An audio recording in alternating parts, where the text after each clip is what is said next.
This is episode 3 of my food forest install. What's up and what's going on, guys? It's your host with the most, Paul Cantu, reminding you that Earth is my planet. Earth is my planet. And today I am live from my quarter-of-an-acre lot in Houston, Texas, Zone 9A. Now it's the end of November, which normally isn't the most ideal time to plant certain things. However, this is when there are major sales at nurseries, at garden centers, and I found some plants yesterday that definitely are worthy of putting in my property. So without further ado, let's get started on episode 3 of creating a permaculture food forest. It's a new channel. Do me a favor, like this video. And without further ado, let's get going. All right, guys, so we are live at the garden center, and this is plant shopping time, dude. 70% off, and whenever that 70% off hits, I gotta come and grab some plants. So first and foremost, I'm gonna grab a sea grape. You can make jelly out of their grapes. They add a nice tropical look to any environment. So I'm gonna get one of these. I think the retail is like $20, so I think it should be like $6, man. Let's go. Now I'm also gonna grab some papayas. They say these 3 gallons are $24. What? 70% off. And the reason why I'm grabbing these dudes is they might freeze and die, but I just like the foliage. Papayas are pretty gross in my opinion, but I mean, 70% off, you just can't argue, dude. And there's some pretty good size on these guys. And look right there, this dude is actually about to flower. So I'm definitely gonna grab this one, and then probably one more just for decor. All right, then last and not least, I'm grabbing a couple of pineapple guavas. I already have one, but 70% off, and it can pollinate the others. Let's go ahead and grab it. And then for the dove, I got a couple cannas as well, just for more of a tropical vibe. Let's go. Look at my passenger, bro, papaya. Anyways, guys, I got everything loaded up, and everything cost me $46. I got 1, 2, 3, 4, 5, 6, 7, 8, 9, 10, 11. I think 11 plants, something like that. Unreal, unreal. Oh, unreal.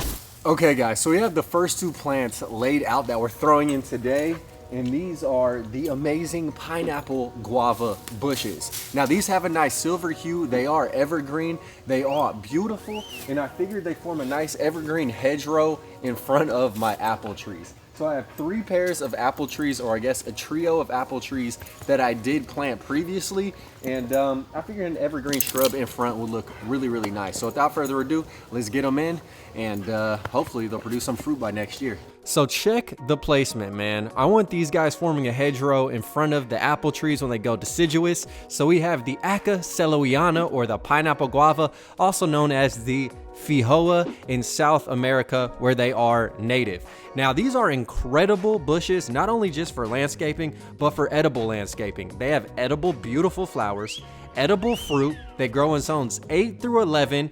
And once they're established, they don't need much water and are resilient plants. Now the foliage is really eye-catching. It's like a blue-greenish gray, and that's what I really think looks awesome. Now they are self-fertile, but I got 2 of them. That way they can cross-pollinate and really help each other, hopefully fruit out in abundance. I'm very excited to see where these go. I've never tried them, but Lord have mercy. Once that first fruit hits and drops off, I'm gonna toss it in the old snout, and hopefully is what I'm all about, deliciousness. You heard me?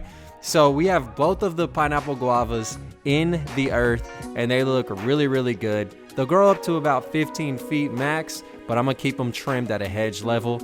And just check out the view of these dudes. They already look wonderful, man. All right, guys, so we have the pineapple guavas in the ground, and now it's time to throw in a plant I'm very excited about. Just for the foliage alone, I'm throwing in the papaya. Now this dude is actually in flower right now, so if I'm lucky, I might get a fruit set, but more importantly, I just want this for the big old evergreen foliage. I'm not the biggest fan of papayas. Maybe I just ate one at the wrong time or something.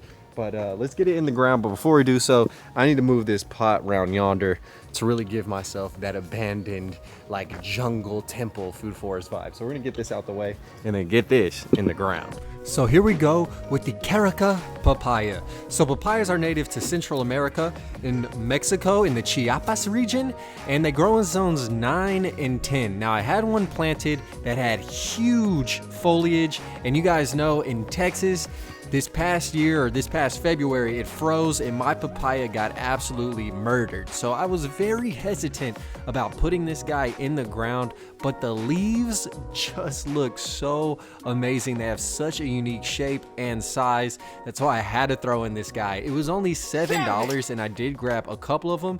Now this papaya is hermaphroditic, so it will self-pollinate and be self-fertile. Just make sure when you get them, you know it is either a male, female, or a hermaphrodite. So yes, there's one papaya that we got in there and I can't wait to see if it actually produces fruit. I think the fruit tastes like vomit in my opinion. Maybe it was just the wrong time, but hey, we'll give it a go. All right guys, so we have one papaya in the ground and I absolutely love the way these look. Like the most tropical looking fruit tree, I feel like, dude. These just are astounding. Anyways, we have yet another one. And this one I think I'm gonna kind of put under this oak tree canopy right here in this gap. It still will get a lot of light. I might have to move this pot because it'll probably obscure its view, but I think right here is the spot for the papaya. We'll see if the oak like roots over compete with it, but either way, I mean, this dude was 70% off, so why not? Now, I'm not gonna lie, with this second papaya, the oak tree roots may actually benefit it because they hate standing water. They cannot have wet feet, so the roots will probably help soak up any moisture that may be in that area of my food forest. And also, hopefully, there are a couple mild winters so both of my papayas can fully establish, because anything below 29 degrees is not a vibe for the papaya, to say the least. But there it is, man. Second papaya looking lovely.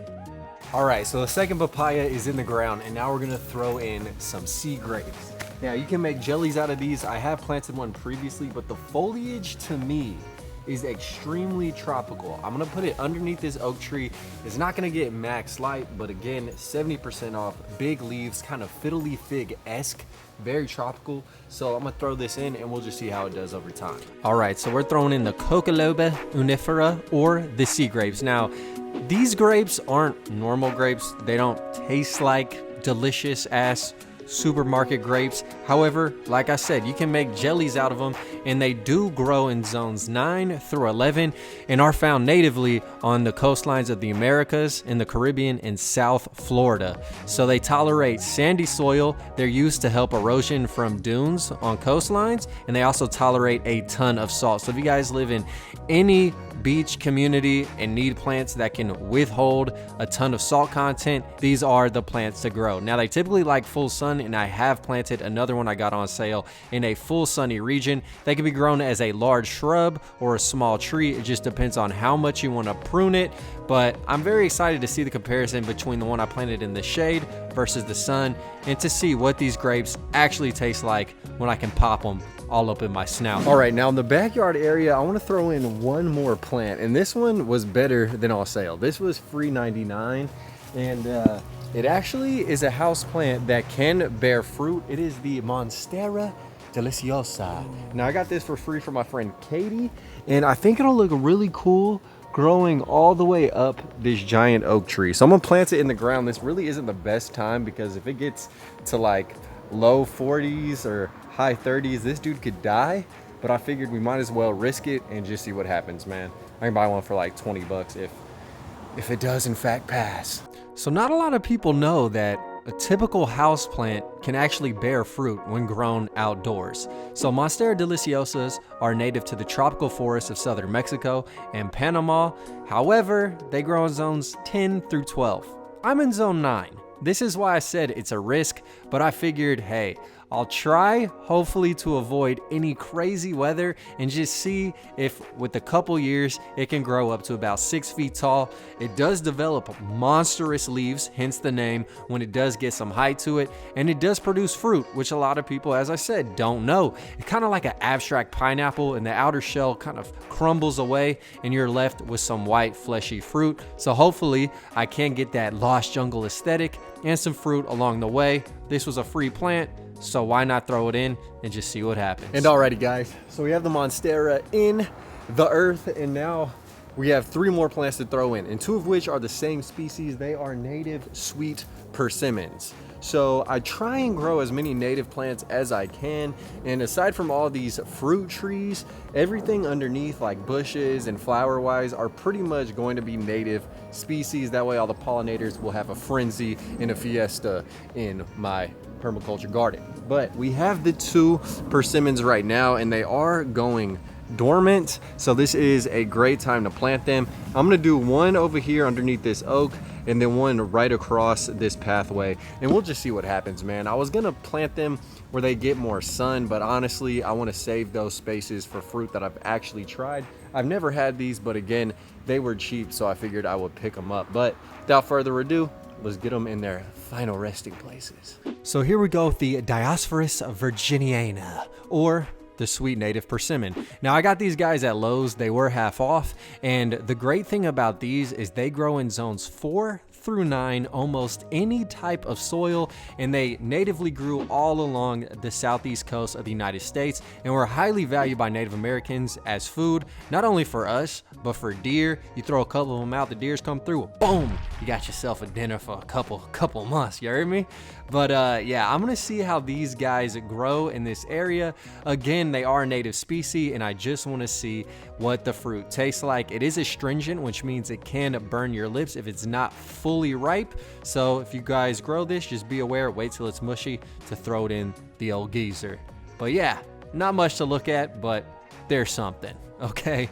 All right, guys, so last and certainly not least, we are on this side of my property, and we have 2 pecans, 2 pears, and now we're throwing in a nectarine. Now this area is what gets full sun pretty much throughout the day, so a nectarine, obviously delicious. I'm gonna throw this in right here, and yeah, last plant of the day, let's make it count.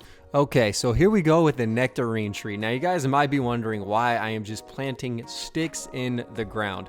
Well, when trees go deciduous and lose their leaves, they are much easier to transplant, and it puts way less stress on the tree to grow in a time where it doesn't need as much water, it doesn't have leaves to maintain. So that's why I do this in the fall/winter. Now, if you guys are curious what a nectarine is, it's a peach with a genetic mutation that makes it not hairy. Like what? That is absolutely desirable in my humble opinion, but I'm putting it here where we'll get full sun, grow well, and hopefully next year it'll produce some fruit. And with the last plant in the ground, we are complete with Food Forest episode number 3. Hopefully you guys did enjoy. If you did, please hit that like button. It really helps me out. I'm very curious to see how everything fares in the winter time. The papayas are questionable, but everything else should be fine. I can't wait till the spring to see all these dudes grow up, fill out, and hopefully produce some fruit. But yeah, if you guys want to grab any fruit crops, make sure to check out the garden centers right now if you live in a moderately warm environment. And until next time, always remember, Earth is my planet. Earth is my planet. Any plant suggestions, I definitely will love. See ya. Killing these songs, leaving a bloody life I roost to. And I'm in it to win it, so I'm somebody that you should get used to.